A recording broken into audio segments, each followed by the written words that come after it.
Hello guys, welcome to my YouTube channel classes by Dheeraj Kumar में। तो दोस्तों, आप लोग कैसे हैं? आई होप आप लोग अच्छे होंगे और आप अपनी तैयारी कर रहे होंगे। दोस्तों, आज हम लोग पढ़ने जा रहे हैं क्लास 12 मैथ चैप्टर 3, जो कि एनसीईआरटी बुक से लिया गया है। आज हम लोग चैप्टर 3 पढ़ेंगे।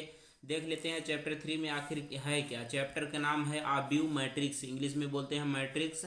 तो आज जानेंगे आव्यूह आखिर क्या चीज़ है, आव्यूह किसको कहते हैं। तो आव्यूह हम लोग पढ़ेंगे। तो दोस्तों, आप लोग वीडियो को अंत तक जरूर देखिएगा, तभी आपको समझ में आएगा, नहीं तो आप नहीं समझ पाएंगे। तो दोस्तों, देरी न करते हुए वीडियो को अपने टॉपिक पर चलते हैं।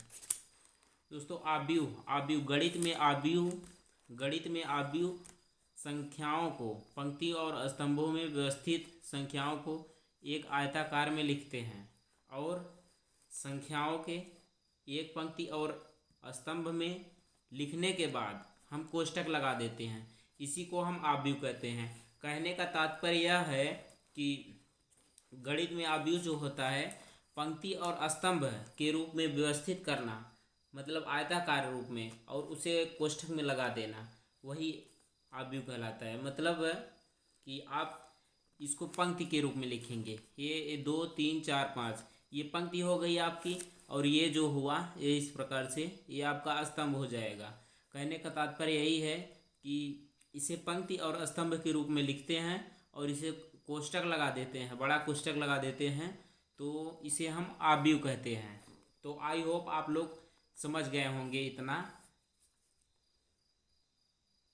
दोस्तों, अगर हम लोग समझे कि जैसे में कि उदाहरण के तौर पे अगर हम लोग देखें, अगर समझे इसको, तो आइए देखते हैं। माना राधा के पास 15 पुस्तिकाएं हैं तथा 6 कलम हैं, और फौजिया के पास 10 पुस्तिकाएं हैं और 2 कलम हैं। इसी प्रकार सिमरन के पास 13 पुस्तिकाएं हैं और 5 कलम हैं।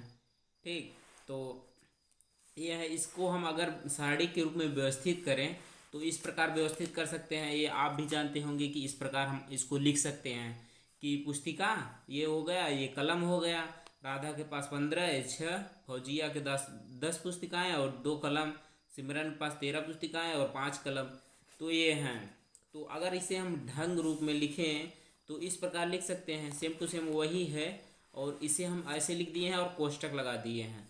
तो इसे ये पहली पंक्ति मानी जाएगी, ये दूसरी पंक्ति, ये तीसरी पंक्ति। अगर स्तंभ के रूप में देखें तो ये पहला स्तंभ हो जाएगा। क्या हो जाएगा? ये हम लोग का पहला स्तंभ होगा और ये दूसरा स्तंभ। मतलब कोष्टक लगा दिए, यही हम लोग का आव्यूह बन गया।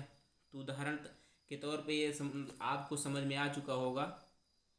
अगर हम लोग देखें इस प्रकार भी कि इसको हम इस प्रकार भी लिख सकते हैं कि पुस्तिकाएं ये हैं, ये कलम है। राधा के पास 15 पुस्तिकाएं, फौजिया के पास 10, सिमरन के पास 13।